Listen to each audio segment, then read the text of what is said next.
ezyZip. How to convert MIDI to MP4.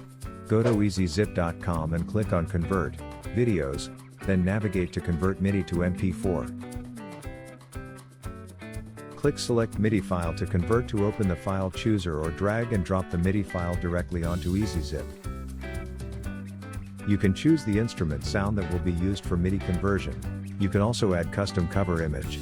Click Convert to MP4. It will start the conversion process, which will take some time to complete. Click on Preview to see the converted file in the browser. Click on Save MP4 file to save the converted MP4 file to your selected destination folder. It's that easy. I hope that helps. Please click the logo and subscribe. It would mean a lot to us.